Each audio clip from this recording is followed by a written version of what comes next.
Halo sahabat YouTube, kembali lagi bersama Rian Yudhistira. Oke, pada kesempatan kali ini kita akan membahas mengenai pertanian lagi ya. Beberapa video saya kemarin, saya telah membahas mengenai tanaman lada, bibit lada, dan beberapa penyakit yang dapat menyerang lada. Rasanya tidak fair kalau kita tidak membahas tiang panjat atau tajar pada tanaman lada. Karena antara bibit lada dan tiang panjat lada atau tajar lada ini sama-sama berperan penting.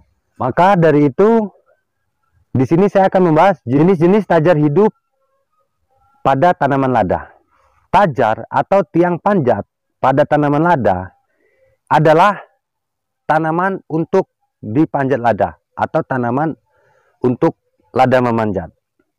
Ada dua macam tajar. Yang pertama adalah tajar hidup dan tajar mati. Untuk tajar mati saya pernah membaca sering digunakan di daerah Bangka, Kalimantan dan sekitarnya. Tetapi untuk tajar hidup sering digunakan di wilayah Lampung. Seperti contohnya saya di Lampung Timur ya. Semua kebun saya gunakan tajar hidup. Untuk tajar hidup sendiri, kalau zaman dulu itu kita tanam 1 atau 2 tahun.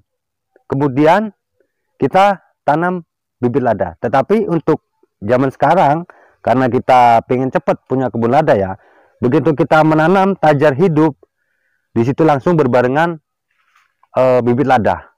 Artinya gini, kita tanam tajar, langsung kita tanam bibit. Kalau zaman dulu itu enggak. Tanam tajar dulu, udah itu jagung dulu, singkong dulu, atau pisang, atau apa. 1 tahun, 2 tahun tergantung pertumbuhan si tajar ini. Kalau pertumbuhannya cepat ya 1 tahun baru ditanam bibit lada. Kalau sekarang itu enggak, tanam tajar, tanam bibit. Begitu tajarnya mati, bibitnya hidup, kita sulam tajarnya. Dan sebaliknya, tajar hidup, lada mati, kita sulam ladanya. Kemudian tajar hidup untuk tanaman lada itu harus memungkinkan akar lada ini dapat melekat dengan baik. Dan tanaman tajar ini harus mudah didapat, cepat tumbuh, dan tahan dipangkas. Jadi tanamannya jangan kita pangkas, mati. Gitu. Karena produktivitas tanaman lada ini akan tinggi ketika energi surya kita tingkatkan. Artinya, kita harus melakukan pemangkasan ini paling tidak 2 kali selama setahun. Beberapa dari kami ada yang 3 kali.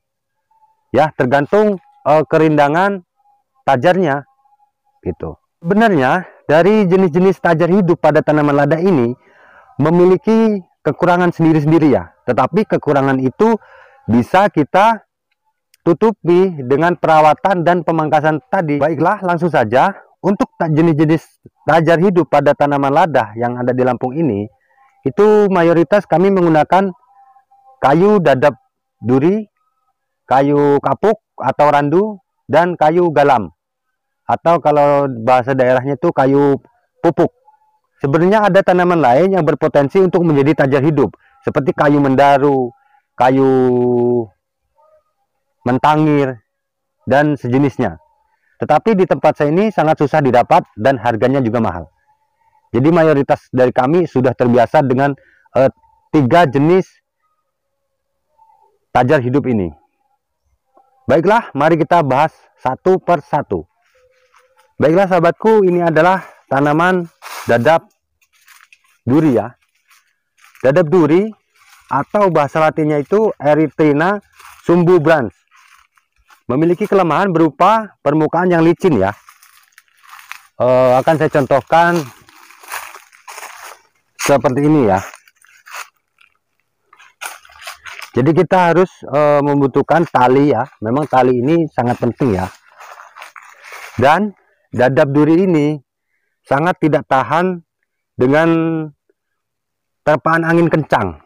Biasanya kalau ada angin kencang di kebun itu pasti dia akan roboh. Apalagi jika posisinya itu mengecil. Artinya ngejangkung ya. Itu pasti akan roboh.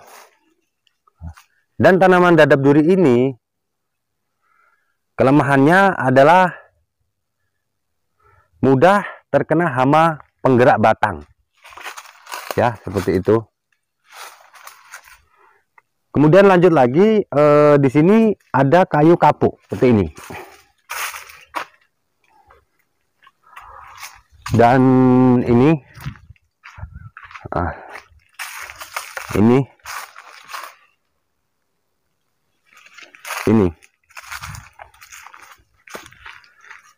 jadi tanaman dadap duri dan randu ini benar-benar menjadi tanaman yang sering kita gunakan ya di wilayah Lampung ini. Sayangnya tajar ini membuat pertumbuhan lilit batang tanaman relatif cepat, sehingga kadang dapat menyebabkan akar lekat kembali terlepas. Akan saya tunjukkan, nah seperti di atas itu.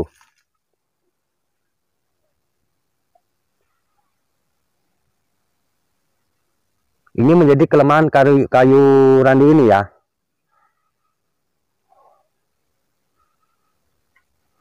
Dan untuk kerindangan, tanaman randu ini lebih cepat ya dari tanaman dadap duri. Sebenarnya bisa kita melakukan pemangkasan yang lebih intensif, tapi pemangkasan tersebut dapat membuat tanaman tumbuh setengah bonsai. Kemudian ada kayu gamal, atau bahasa daerah kami itu kayu pupuk ya, atau albasiah. Nah, itu ada beberapa dari kami yang menggunakannya sebagai tajar hidup. Tetapi untuk di kebun saya ini saya nggak menggunakannya. Satupun nggak ada yang saya gunakan. Tapi akan saya tunjukkan fotonya. Iya, seperti ini fotonya. Untuk kayu gamal sih sebenarnya bagus ya. Tanaman yang mudah tumbuh dan memiliki daya adaptasi yang tinggi. Sayangnya bibit gamal ini kurang rindang kalau menurut saya. Dan akarnya tuh terbilang lebih dangkal ya. Akar di sininya, katakan ini kayu gamal ya, atau kayu pupuk atau albasiah. Nah, di sininya tuh dia lebih dangkal sehingga dapat menyebabkan pertumbuhan tanaman pokok menjadi terhambat. Nah, kadang-kadang itu saya pernah menemukan untuk tanaman ini, tanaman kayu popo atau gamal ini, itu akarnya tuh terlalu dangkal di sini, kemudian bertabrakan dengan akar tanaman lada, sehingga pertumbuhan lada itu terhambat. Pernah ada penelitian di wilayah Natar ya, di Lampung juga, itu menunjukkan kemungkinan adanya pengaruh alelopati atau mengeluarkan senyawa beracun bagi tanaman. Jadi memang benar-benar ada kelemahan sendiri-sendiri ya, sahabatku. Untuk randu sendiri maksudnya, nah seperti ini. Jadi pertumbuhan batang randu yang relatif cepat itu kadang membuat lepas lilitan lada. Tuh seperti ini. Tuh, lepas. Seperti ini. Meski begitu, randu ini juga sangat-sangat dibutuhkan. Ketika kita mendapati tanaman lada seperti ini, kemudian langsung kita ganti dengan randu supaya lebih cepat dan untuk menyeimbangkan bentuknya. Maka dari itu beberapa dari kami telah berinisiatif menanam randu di antara mata 5. Ini berfungsi untuk menyetok atau menyiapkan ketika ada tanaman dadap duri yang kalah pertumbuhannya. Seperti ini. Ini awalnya adalah dadap duri, tetapi ketika dadapnya kalah, itu kita ganti dengan randu. Bahasa daerah kami itu sisip ya, menyisip. Kalau menyulam itu penggantian bibit. Misalkan ini dadap durinya mati, kita sulam, atau ladahnya mati, kita sulam. Tetapi ketika menempel seperti ini, nih dadap duri hidup tapi kalah, ya kita sisip sampingnya itu. Itulah perbedaan sisip dan sulam. Baiklah sahabatku, silahkan kalian cross check sendiri seperti apa kebutuhan kebun kalian. Ya, untuk ketiga jenis tanaman ini sama-sama mempunyai kelemahan masing-masing. Tetapi kelemahan itu bisa kita atasi dengan perawatan dan pemangkasan. Sedikit dari saya, yang saya rangkum ya, untuk tanaman dadap sendiri, itu pertumbuhannya lama, perindangan daun juga lama. Dan si tanaman lada ini nggak akan kalah. Justru jika ada yang mau kalah, pertumbuhannya ya, itu dadap durinya sendiri. Tetapi untuk randu, nggak akan kalah. Ya, begitu mau kita tanam bareng, randu, kemudian bibit lada, itu nggak akan kalah si tanaman randu ini.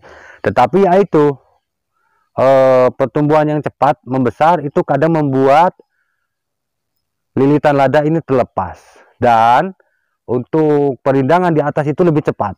Biasanya mayoritas dari kami itu menggunakan tanaman randu ini untuk menyisip ketika ada tanaman dadap duri yang kalah tumbuh.